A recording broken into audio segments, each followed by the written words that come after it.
राधा कृष्णा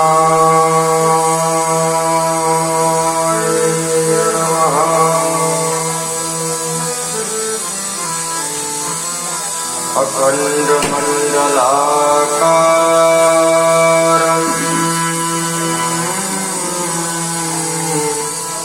व्याप्तं येन चराचरं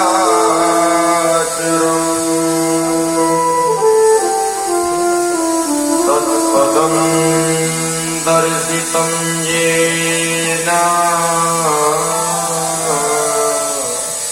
तस्मै श्री गुरवे नमः।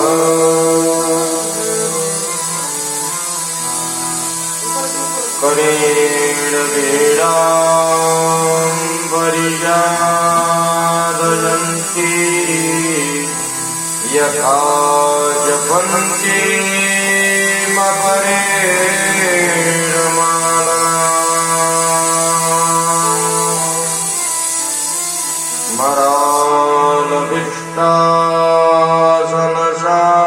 मरालभिष्टासनशानविष्टा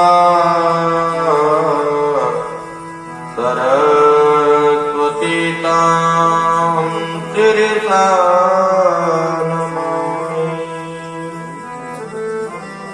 जय जय श्री राधा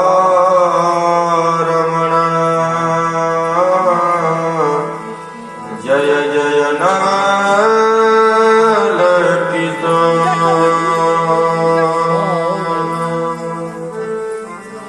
जय गोपी चित चोर प्रभु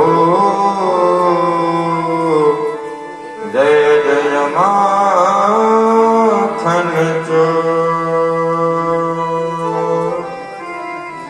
राधा मेरी मात है पिता मेरे घनश्याम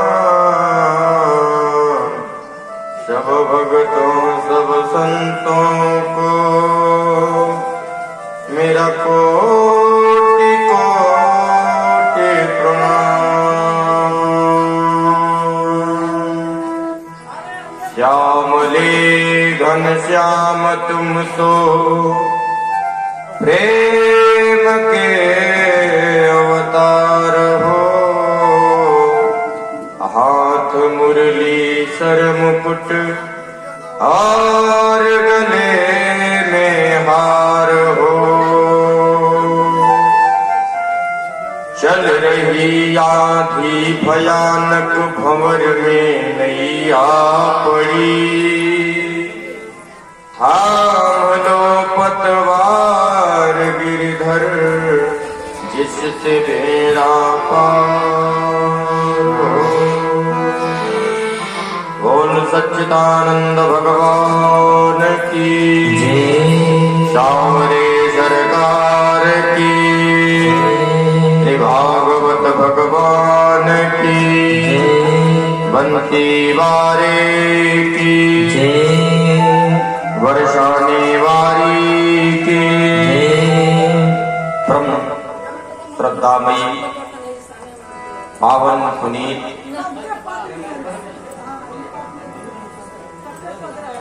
परम पुनीत पावन गंगा जमुना सरस्वती नर्मदा कावेरी आदि सभी सरित तीर्थों से पावन हमारी भक्तिमती माताएं श्रद्धा भक्ति स्वरूप महाराज चक्रवर्ती दशरथ जैसे परम सम्राट छवि को लिए हमारे सभी श्रोता भक्त श्रद्धालु भक्त भगवत चरणानुरागी बंधुओं, आज अभी उपस्थिति कम है लेकिन कल का भीड़ और भागवत भक्ति की शक्ति हमने देखी और प्रभु श्री कृष्ण और रुक्मिणी जी का विवाह का जो हर्षोल्लास हमने देखा। वास्तव में पडरौना नगर जायसवाल परिवार और श्रद्धामयी माताएं, आप कृपा पात्र हैं। सब पर नारायण की कृपा बनी रहे। इसी के साथ सर्वप्रथम मन और वाणी को पवित्र करते हुए आइए भगवत भक्ति, भगवत चरण में अपने प्रीति को स्थापित करते हैं। हृदय से मधुर मधुर वाणी और तालियों के साथ भगवान नारायण का स्मरण करते हैं।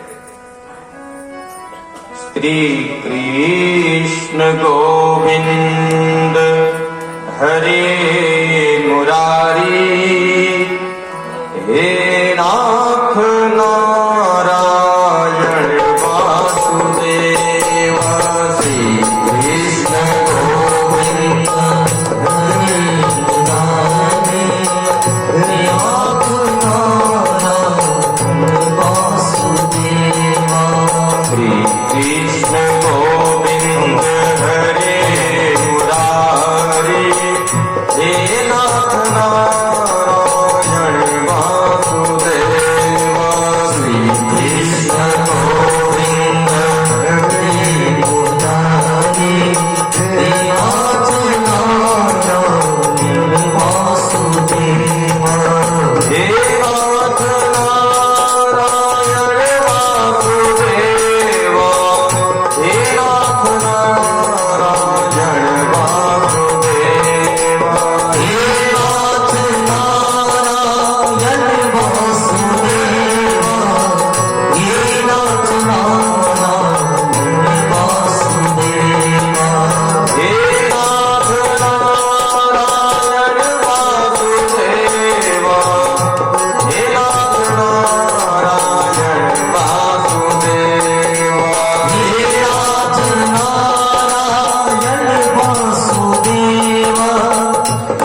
Krishna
हम सभी ने प्रभु श्री कृष्ण और लक्ष्मी स्वरूपा रुक्मिणी जी का विवाह का आनंद हमने लिया, कथा का रसास्वादन किया। अद्भुत दृश्य था महाराज। क्या पडरौना नगर वृंदावन धाम को स्थापित किया। हम भी धन्य हो गए ऐसे भक्तों को पाकर। आज के कलयुग के इस युग में कहाँ इतना भक्ति मिलता है।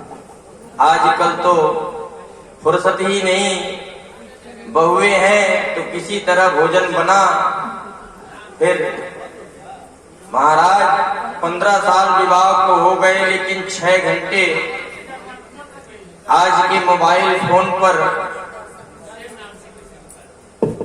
अपनी मम्मी से जब तक बात नहीं होती, सायंकालीन भोजन की व्यवस्था नहीं बनती। बोल राधे राधे। लेकिन इतनी भक्ति की शक्ति आज पडरौना नगर में हमने देखा। माँ बाप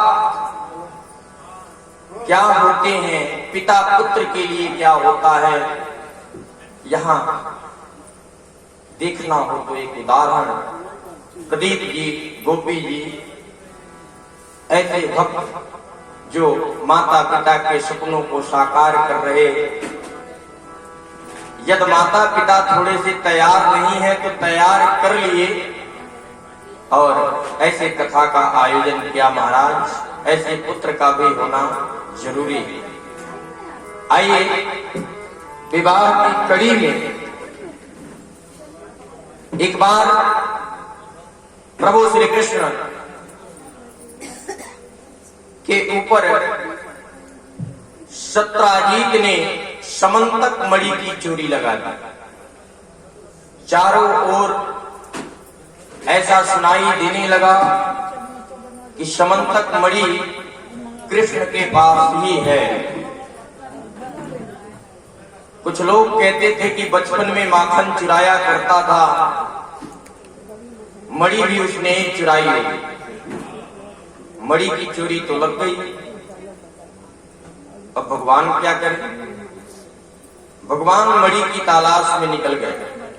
उन्होंने सोचा यदि इस धराधाम पर ऐसे ही शोर होता रहा तो भगवत भक्ति, नारायण की शक्ति पर भक्तों का विश्वास उठ जाएगा। ऐसे वह मणि, समंतक मणि की तलाश में निकल पड़े और महाराज खोजते खोजते एक गुफा के अंदर गए। उस गुफा के अंदर जामवंत एक वृक्ष से 27 दिवस तक युद्ध चला और 28वें दिन भगवान ने वृक्ष को, जामवंत को पटकनी दी और ऐसी पिटाई की कि पूरे शरीर के सारे अंग अंग ढीले हो गए। अब हाथ जोड़ के जामवंत जी खड़े हुए। महाराज हम तो आपको पहचान गए, आप ही मेरे नारायण हो। वह ये मर्यादा पुरुषोत्तम भगवान श्री राम जी के समय में लंका पर विजय प्राप्त करके बड़े दुख सहन किए सारे सेनागण प्रभु के साथ लंका पर विजय पाई। और जब मर्यादा पुरुषोत्तम भगवान श्री राम अयोध्या को आए, राजगद्दी को संभाले, अपने सारे गणों को कुछ न कुछ देने लगे। जब जामवंत जी की बारी आई तो जामवंत जी हाथ जोड़े खड़े हो गए, कहे महाराज आपके न बुद्धि का ठिकाना न बल का ठिकाना। लंका जैसे राज्य पर महाप्रतापी जो देवताओं तक को बंदी बना लिया, ग्रहों तक को अपने बस में कर लिया, 10 दिक्पाल सब उसके द्वारपाल हो गए। ऐसे प्रतापी लंकेश पर आपने विजय स्थापित किया। आज यदि कुछ देना ही चाहते हैं, मर्यादा पुरुषोत्तम भगवान जब शासन सत्ता को संभाले तो अपने सारे भक्तों को बुलाकर ये कहने लगे कि आज मैं राजा हो गया हूँ, आओ सब कोई कुछ न कुछ ले लो। तो जामवंत जी की बारी आई। उन्होंने कहा कि मेरा मन कर रहा है कि एक एक हाथ हमसे और आपसे हो जाए, क्योंकि आपके बल का अंदाजा मुझे भी हो जाए। अब भगवान ने कहा कि सेवक और स्वामी के कैसे युद्ध, सेवक स्वामी का युद्ध ही नहीं हो सकता। सेवक स्वामी का तो बीच में ऐसी भक्ति की दीवार है जिसको तोड़ा नहीं जा सकता। तो आपकी भी इच्छा पूरी होगी, लेकिन उसके लिए कुछ समय इंतजार करना पड़ेगा। अब वही इस जन्म में, इस काल में 27 दिवस तक महाराज युद्ध चला। 28वें दिन जब पटकनी भगवान ने दी और ऐसी पिटाई करी कि शरीर के पूरे अंग अंग शिथिल हो चले, तब जामवंत हाथ जोड़े खड़े हो गए। महाराज, मुझसे बहुत बड़ी भूल हो गई। मैं आपको पहचाना नहीं, लेकिन अब पहचान रहा हूं। आप मेरे वही नारायण हैं जिनका साक्षात मैं दर्शन कर रहा हूं। तब भगवान ने कहा, साक्षात दर्शन कर रहे हैं, दर्शन करिए, पर आपके पास मणि है, उस मणि को हमें प्रदान कर दीजिए। उस मणि के लिए मैं चोर बन रहा हूं। तब जामवंत जी ने कहा, यह मणि तो मैंने अपनी बिटिया जामवंती को दे दिया और बेटी को दिया हुआ धन वापस नहीं लिया जाता। इसीलिए महाराज, पाणी ग्रहण कन्यादान होता है। बेटी यदि न आए तो भी बेटी के लिए माताएं इंतजार करती हैं, और बेटी आके घर में ही बैठ जाए तो भी कष्ट होता है। और कष्ट इसलिए होता है कि सामाजिक लोग जो हैं वह कहते हैं कि न जाने कैसा ससुराल इनका खोजा गया, जिसके कारण यह बिटिया घर ही रहती, अपने मायके में ही है। तो इसीलिए एक उदाहरण यह भी है कि लक्ष्मीपति अपने आप को कभी नहीं बनना चाहिए। लक्ष्मीपति नहीं बनना है। आप अगर लक्ष्मी जी को इतना ही मानते हैं तो लक्ष्मी जी को हमेशा नारायण को समर्पित करें। हमारे पास धन है, धन आएगा और यथा योग्य कार्यों में जाएगा। यदि हम चाहें कि लक्ष्मी हमारे तिजोरी में स्थिर रहे तो लक्ष्मी स्थिर नहीं रहती। इसीलिए लक्ष्मी को चंचला भी कहा गया। बोल भागवत भगवान की। यदि लक्ष्मी को हम कैद नहीं कर सकते, इसीलिए हमेशा लक्ष्मी को नारायण से मिलन की व्यवस्था रखनी चाहिए। हमारे पास लक्ष्मी आई, उसका दशांश जब हम नारायण में खर्च करते हैं तो वह लक्ष्मी अति कृपा हमारे ऊपर करती हैं। इसीलिए हम सनातन वलंबियों को यह शास्त्रों ने दिया कि हमारी जो भी कमाई है, जो भी हमारे पास धन है, उसका दशांश हम धर्म में खर्च करें। बोल भागवत भगवान की। ऐसे में जामवंत जी ने कहा कि मैं तो वह मणि अपने बिटिया जामवती को दे दिया हूं और बेटी से दिया धन वापस नहीं लिया जाता। दान का अर्थ ही होता है कि उसे वापस न लिया जाए, उसके बारे में चिंतन करना ही छोड़ दिया जाए। दान देकर, किसी ब्राह्मण को दान देकर आप उसका चिंतन करते हैं तो आपके दान का फल आपको प्राप्त नहीं होता। ऐसे में हे भगवान, अगर मणि चाहिए आपको तो मेरी बिटिया है जामवती, उसका पाणी ग्रहण कर लीजिए, विवाह हो जाएगा तो फिर आपको अपनी मणि मिल जाएगी। तो जंगल में मंगल हुआ, खूब धूमधाम से विवाह हुआ। मणि को और जामवती को का बांह भगवान ने पकड़ा, घर ले आए। बोल भागवत भगवान की जय। अब सत्राजीत को बुलाए, मणि लौटाए। गांव भर के लोग, नगर भर के लोग सत्राजीत को गालियां दी। इतना गाली सत्राजीत सुना कि एक दिन दौड़े दौड़े भगवान के चरणों में आ गिरा। महाराज, हमने आप पर चोरी लगाई, नगर वाले, गांव वाले सारे हमें गालियां देते हैं और कहते हैं कि भगवान के ऊपर हमने चोरी लगाई। महाराज, मैं गालियां सुनते सुनते थक जाऊंगा और आने वाले समय में जब तक यह धराधाम स्थापित है तब तक लोग हमें गालियां देंगे कि सत्राजीत भगवान पर चोरी लगाया।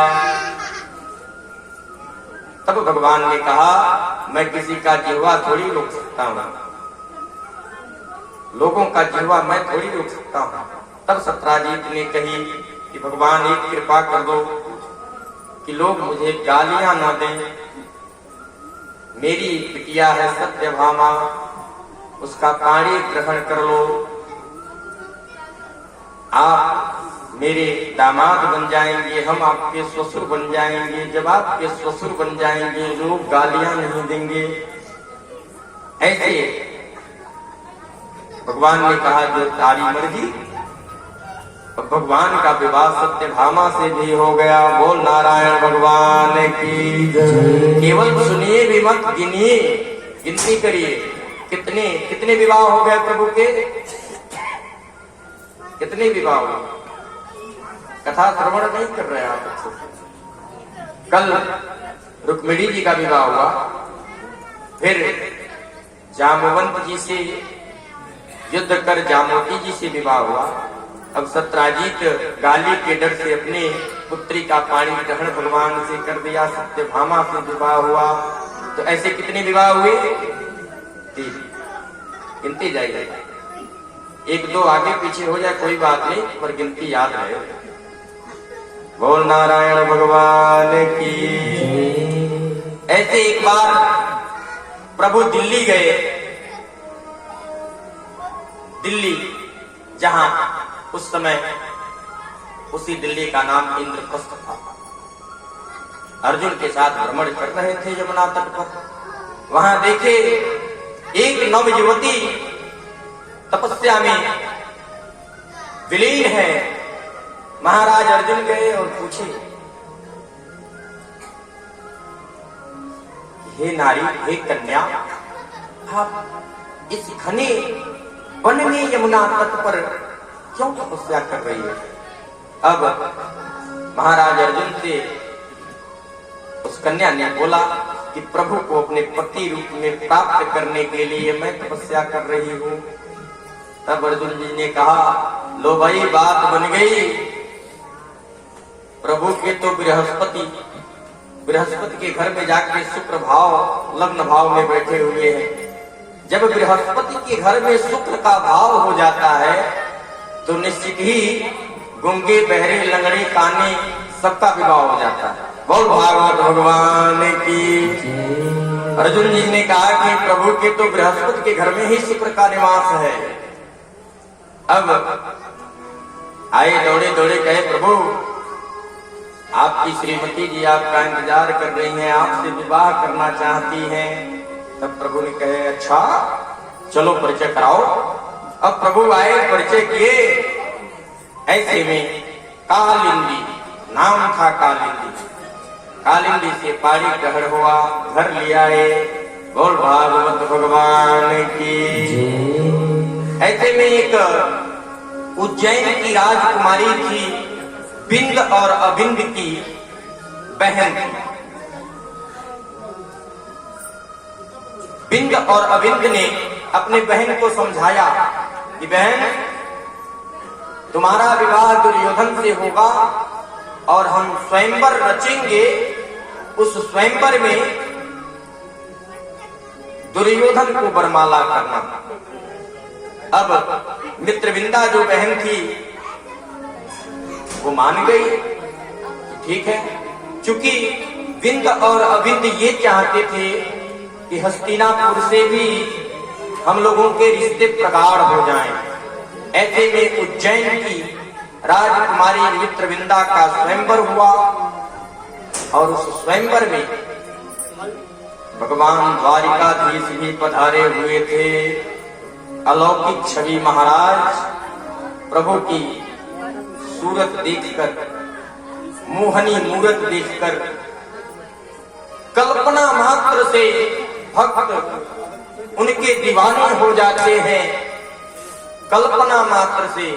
तो सोचिए प्रभु जब साक्षात्कार होंगे, जब सामने होंगे, तो उनकी अलौकिक छवि की क्या गति होगी। आज के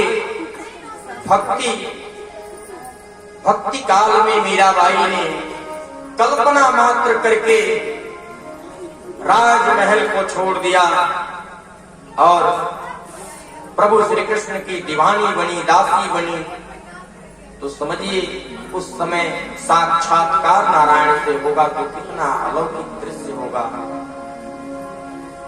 उस स्वयंवर में दुर्योधन के साथ अनेक राजाओं के साथ द्वारिकाधीश भी पधारे थे और